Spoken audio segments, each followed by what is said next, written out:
Round 2 of the 2013 IDC series took place this past weekend in what has become a firm driver favourite, Punchestown Racecourse in County Kildare.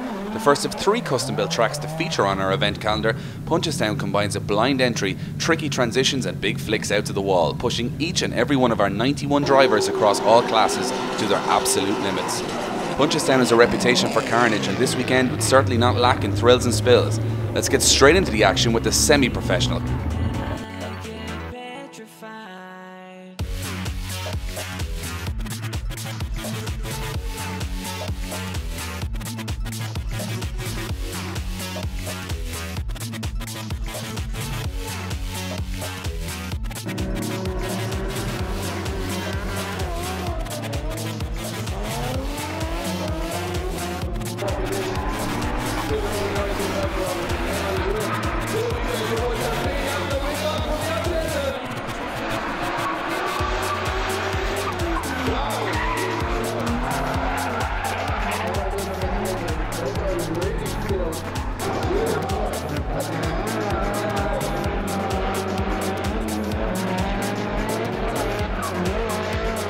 Ask any Irish die-hard drift fan for their highlight of the weekend, and the semi-pro top 32 battles will always feature. Widely regarded as the most competitive field in Europe, these guys really know how to put on a show as they battle it out for 2 things. Firstly, championship points that can make or break a season, and secondly, a top 4 spot which guarantees entry to the Sunday main event. Following qualifying, we had a rookie top 3. RD Mullen topped the group and took the first place finish. Roadrift Academy sponsor Jack Shanahan took home 2nd place and Anthony Galvin nabbed 3rd, with both drivers repeating their respective results from round 1. Despite Punchestown having a reputation of carnage, semi-pro qualifying went off without a hitch, and after the end of the 3-hour session, Diarmuid O'Connell once again topped proceedings with a near flawless run, earning him more valuable championship points as he looks like one of the drivers to beat this year. Rookie driver RT Mullen was not too far off O'Connell, taking 2nd place. After a hugely entertaining and hard-fought top 32, we were left with our 4 semi-finalists. Our first semi-final saw the hard charger Diarmuid O'Connell in his Doc M Sport SR86 take on the wild man Alan Farrell. Farrell had become one to watch in the semi-professional class, with loads of smoke coming from that S13 rocking 450 brake horsepower.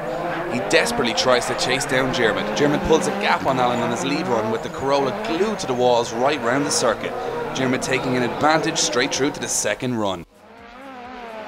We switched them around and O'Connell immediately dives for Farrell's door. O'Connell showing no fear as both drivers put in near perfect runs. The judges would award O'Connell's aggression with a spot in the final. The hard charger title, well justified. Our other semi-final saw 13-year-old Jack Shanahan take on another semi-pros elite, Richard Bradley. Both drivers were simply on fire, leaving a blazing wall of smoke behind them. Both were clearly not afraid of the walls, and Jack Shanahan puts in an incredible chase run, biting at the heels of Bradley right round the circuit.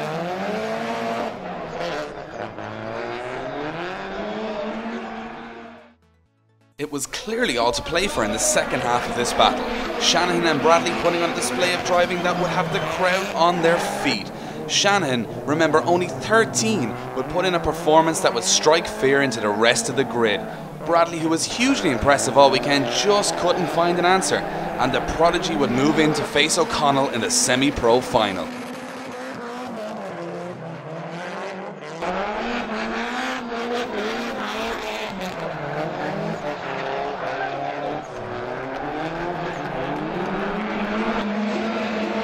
So the stage was set. The hard charger versus the prodigy, the semi-professional final. O'Connell pulls an early gap on Shanahan as he desperately tries to hunt him down. Both drivers on the correct line, nailing the walls and pushing each other to the absolute limit. The judges call advantage to O'Connell. The odds are stacked heavily against Shanahan for the 2nd run.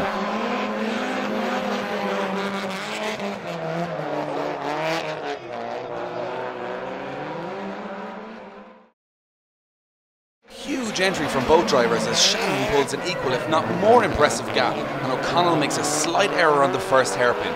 Shanahan's right foot is welded to the floor as he nails every outer clipping zone. The crowd are going crazy.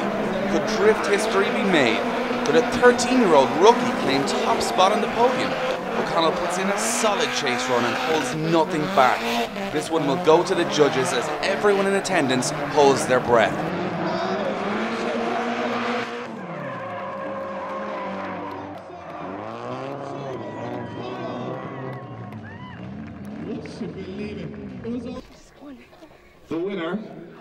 round 2 is Jack Shannon!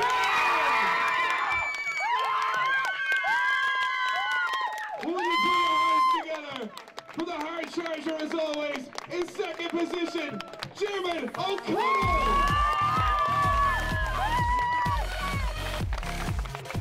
So Diarmuid O'Connell cements top spot in the championship standings, but Jack Shannon is now closing the gap.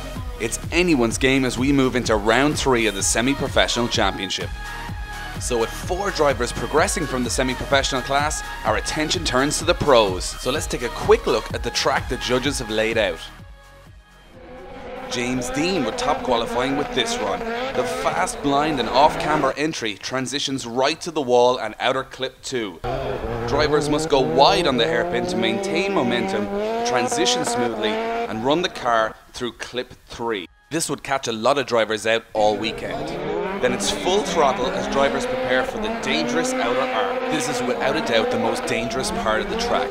First running the wall at the judges' tower, taking the risk to go as wide as possible to shoot for that all-important clip 5. Once the driver hits clip 5, then it's scrubbing speed to push the front of the car across clip 6 and full throttle across the finish line. Kieran Sinnott would debut in the Pro class in his track day performance built RD2 powered S15, putting in a blistering run to qualify 6th.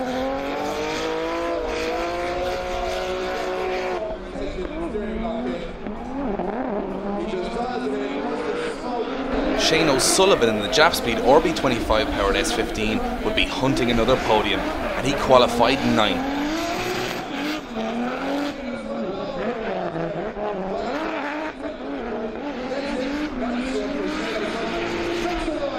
Now you see him, now you don't. Martin French was putting on one hell of a show covering Punchestown in Achilles purple smoke and using all 500 horses of his V8 low brain drifters S13 to secure 3rd place in qualifying.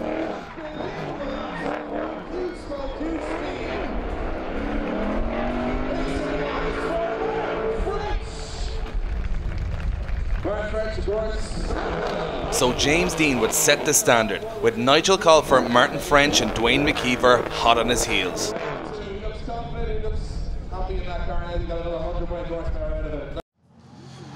I'm here with Formula D Zone, D-Mac, and Saudi Drift Championship, Abdul Hadi. Guys, you've brought over this RTR Mustang for the weekend. How did this all come about? We were competing in UAE Drift Championship last season. Darren was there. We had the plan to just come to Ireland to gain more experience and more challenge. So this is as simple as it is. I'm here with Marangoni Tyres' Nigel Colfer, who's just qualified for the top 16. How's the weekend going so far, Nigel? Yeah, it's pretty good. You know, we've made a lot of changes now to the car since Mondello. Wasn't really happy there. But yeah, it's working great here now. So the Marangoni tyres are hooking up out there and we're really getting some good traction there and I'm just comfortable here. I'm here with Hankook Tyres' Adrian Walsh. Adrian, tough qualifying session this morning. Bit messy on the first one, but nailed it on the second and you're into top 16 action. Yeah, it's a huge relief. The first run in, I transitioned too early and I was way off clip 2, so it really threw me off a bit and the pressure was really on for the second run, but thank God I made it through, so I'm delighted with that. Really happy now to be through. The premise of Superlap is to grid the top 16 and gain some valuable championship points. Each driver completes one pass of the circuit and must wait to be outscored by a competitor. James Dean started things off as he was the highest qualifier. It was clear to see the Falcon Tyres NKC RX-7 was on fire as he scored an amazing 27 straight from the off.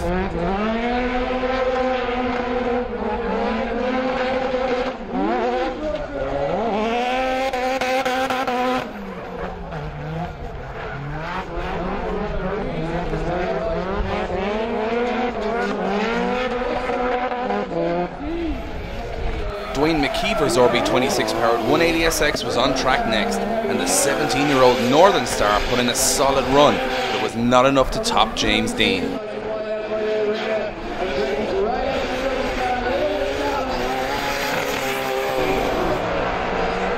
So with Martin French in the Achilles Tyres low-brain drifters V8 powered S13 have what it takes to topple Dean's Superlap reign.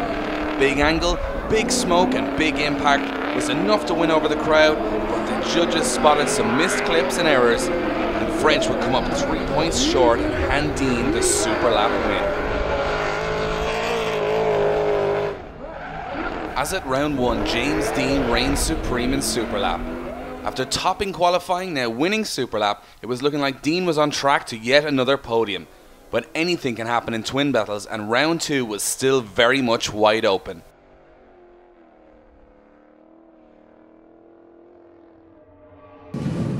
So the stage was set.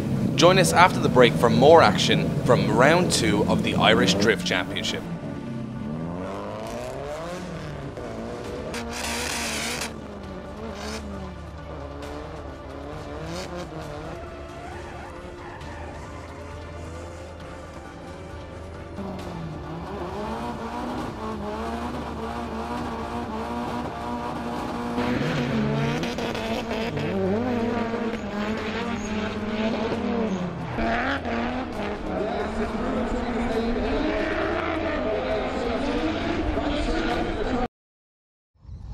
I'm here with 17-year-old Dwayne McKeever, who's qualified for the top 16. Dwayne, how's the weekend going so far?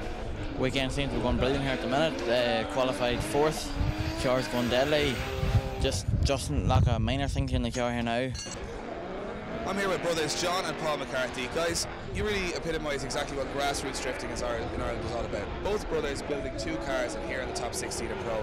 Any sibling rivalry when you get out on track, or is it all brotherly love? There's a lot of brotherly love, but when it comes to us, there'll be a lot of yellow paint getting rubbed. We haven't actually battled each other yet, so it should be interesting if it actually happens. I'm here with low-brain drifters and Achilles Tyres, Martin French. Martin, you've been blazing the whole track with purple smoke all morning. High qualifying, good Superlap. Are you ready for top 16? Yeah, definitely. We're amped for top 16. Yeah, we got good qualifying. I thought I was trying to do better, obviously. I was trying for first place. Superlap, we had a small issue with the car. We were very lucky to qualify high in Superlap. Not sure who we've got in top 16 yet.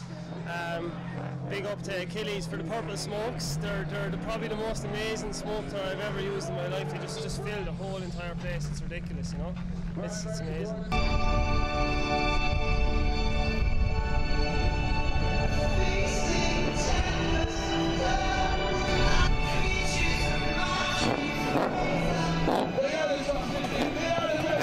Make some noise for your top 16!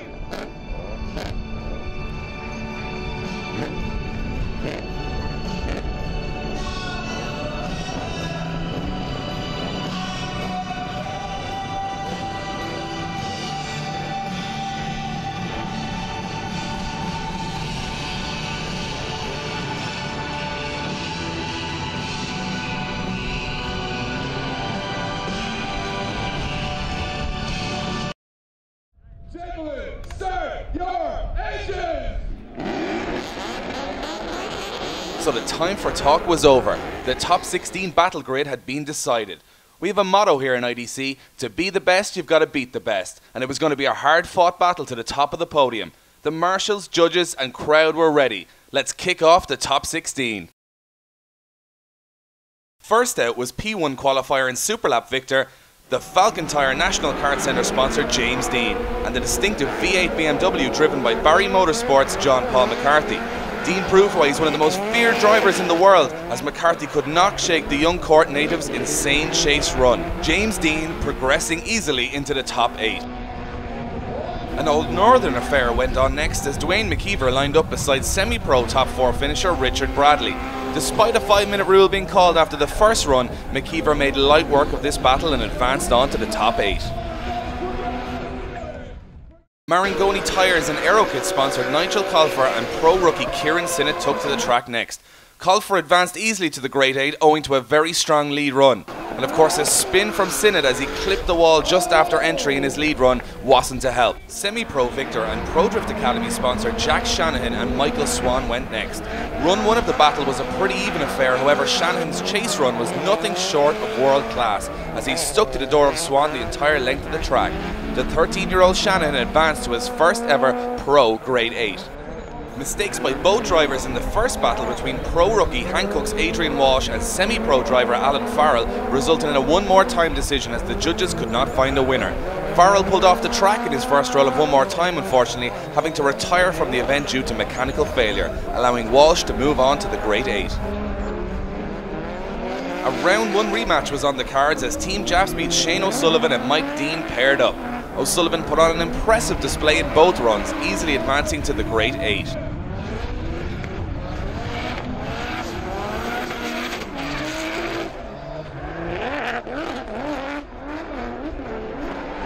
Yet another semi-pro driver featured next as Jeremy O'Connell lined up against Barry Motorsports' the giant killer Paul McCarthy.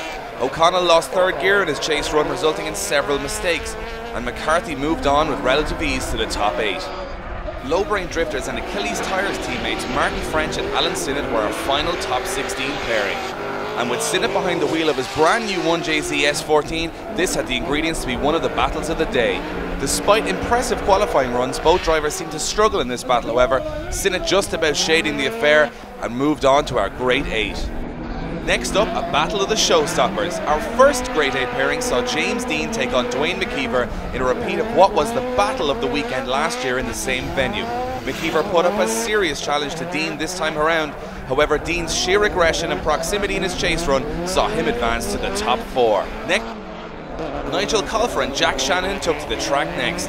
Run 1 was a fairly even affair as both drivers put on a highly impressive display, with huge cheers from the crowds. Shanahan's dream weekend was not going to end here, however, as a spin from Colfer on his lead run proved to be the deciding factor of this battle. Shanahan advanced to his first ever pro top 4.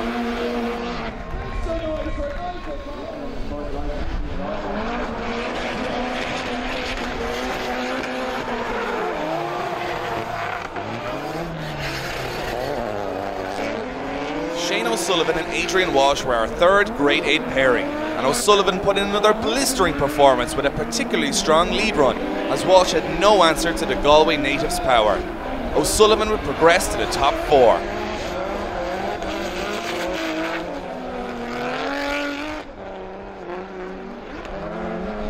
Paul McCarthy and Alan Sinnott were our final Grade 8 pairing, with just one place in the top 4 left to challenge for.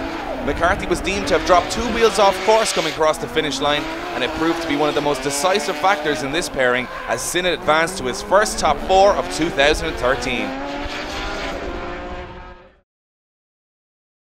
Our first top 4 pairing pitted James Dean against Jack Shanahan. This battle was almost a family affair as Dean has been a big driving force behind Shanahan's quick progression to being one of the most talked about drivers in Europe at just 13 years of age. Shanahan struggles to keep with Dean's pace, the mentor showing his apprentice that he still has work to do.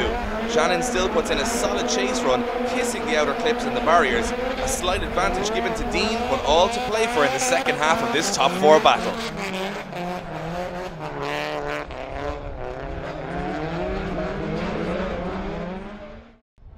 Second run, and James Dean states his intentions from the off, driving down the door of Shanahan and gluing himself to the youngster's rear bumper. Shanahan makes a slight error on the second hairpin, but it's not enough to faze Dean, who is like a dog with a bone. This time it just wasn't to be for Shanahan, and after a gallant effort, the judges called for Dean to progress to his second final of 2013.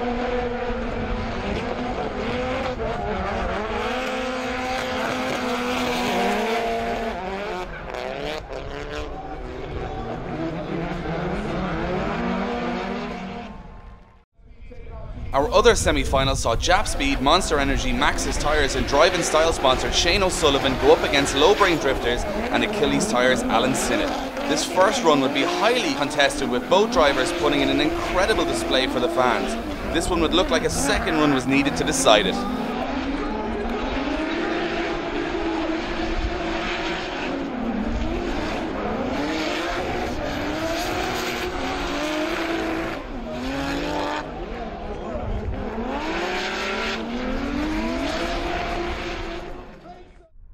Contact at the beginning of the second run would be the deciding factor in this one. The judges had to decide, had Alan Sinnott slowed on entry or had Shane O'Sullivan come in too hot. They eventually decided the win should go to Alan Sinnott, and he moved to his first final of 2013. Looks like no driver's got away with it. Oh, that's why they put it down. It was the business end of the day, and we had 2 battles left to run.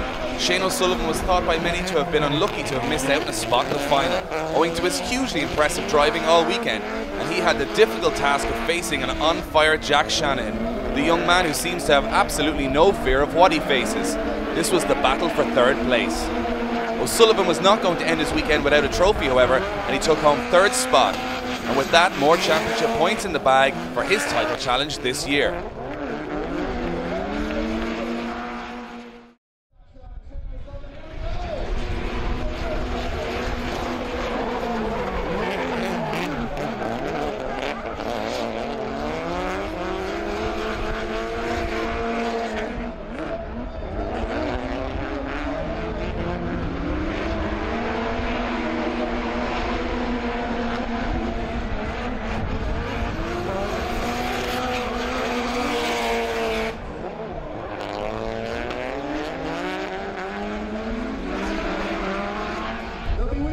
In the crowd from all the drivers over 2 days in IDC.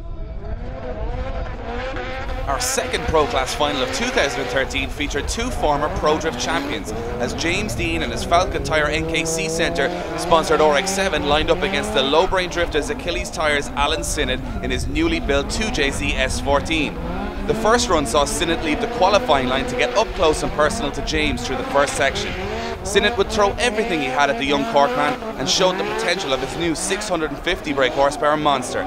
With James Dean under pressure to perform for the 2nd run, the crowd were certainly not expecting what would happen next. Contact again. After a shallow entry by Sinnott during this run, Dean appeared to enter too close to his opponent, making contact. Whilst the judges did not penalise Dean for the contact and slide off course owing to Sinnott's shallow entry, Sinnott finished off the rest of the run flawlessly, leaving Dean trailing. This was going to be a very difficult decision for the judges and who would take the crown at round 2.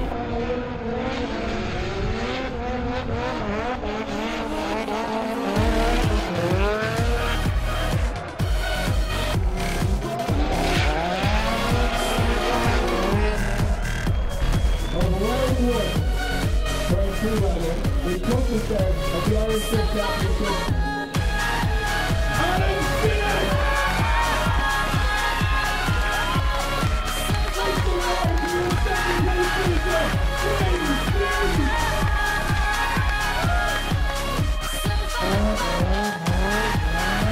So with the podiums decided, we will be rolling into Ennis, County Clare for the midway point of the season on June 29th and 30th, and there's still a lot of driving to go before champions will be crowned. Join us next time for more from the Irish Drift Championship.